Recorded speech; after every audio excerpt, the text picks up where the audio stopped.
may be thinking, awaken my glutes? But if they weren't awake, how could I stand up?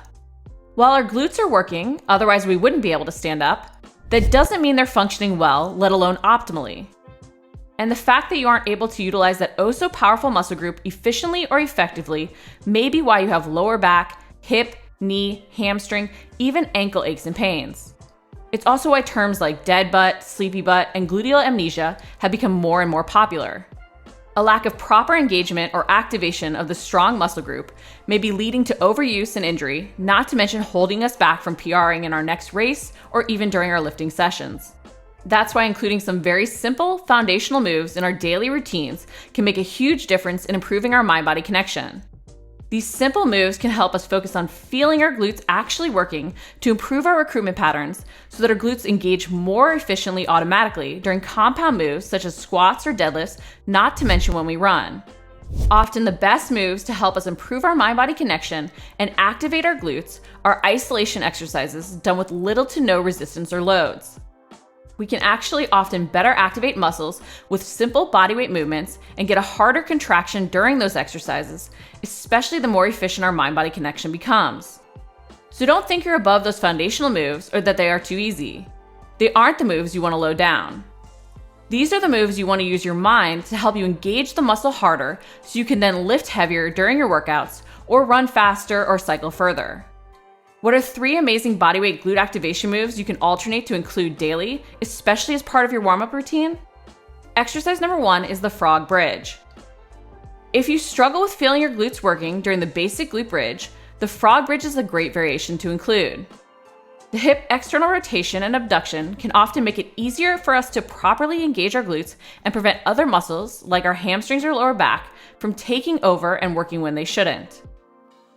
When you set up for this move, lie on your back with the sides of your feet on the ground and the bottoms of your feet together. Let your knees fall open as you bend your elbows to drive your upper arms and back into the ground. Press your lower back into the ground for that posterior pelvic tilt, then bridge up. Focus on contracting those glutes and pause to feel them working at the top. Don't try to lift higher, just focus on engaging those glutes. Engage that upper body so you aren't driving yourself backwards. Focus on engaging your glutes and keeping your knees open as you lift.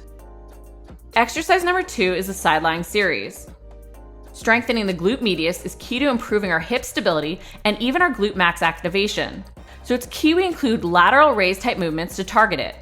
One of the simplest but most killer activation series for it is the side lying series. 1 round through the series and you'll feel those glutes burning. Turn your top toe down during this move to help prevent your TFL from compensating. Then lift the leg up at least 8 to 10 inches off the bottom leg. This will engage the glute before you even start. You'll then run through all or even a combination of side lying moves on one side before switching. Do not rush through or disengage by lowering your leg. You can do the side lying leg raise, front kicks, back kicks, front to back kicks, and then even the bicycle. All of these hit different aspects of the glute medius and work it well in both hip flexion and extension.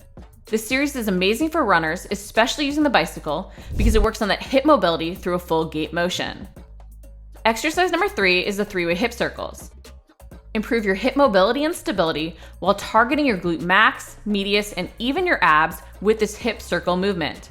Talk about a great way to wake up those glutes and even your abs. Set up on your hands and knees with your knees under your hips and your hands under your shoulders. Drive your foot back and up towards the ceiling. Watch your hips wanting to rotate open as you lift. Instead of focusing on kicking back higher, focus on almost stopping the move with your glute. You can kick slightly back and out more if that helps to engage the glute, but make sure your hamstring isn't compensating. Then bring your knee forward and out to the side into a fire hydrant position. Watch that your knee doesn't rotate open too much towards the ceiling or that you don't lean away to try and lift it up higher. Also make sure your foot doesn't flare way up above your knee. Pause here, feeling the side of your butt working. Then pull your knee in towards your elbow on the same side. Feel your abs working to pull that knee in. Pause, then repeat the kick back. You can flex your foot to help engage that glute, but make sure that doesn't just lead to you tensing your calf or even engaging your hamstring. Move slowly, pausing in each position to focus on what you feel working. You will not want to do these moves to failure or even to fatigue. Your goal with these moves is simply to establish that mind-body connection or to wake those glutes up so you feel them working. 1 round of 15 to 25 reps may be all you need. You may include just one move on a day, or you may even include all 3 for a quick single round series. If you need even more amazing glute activation series, check out my booty burner. The link's in the video description. If you liked the video, make sure to like it, comment below if you have any questions, and subscribe. We're posting new videos each week.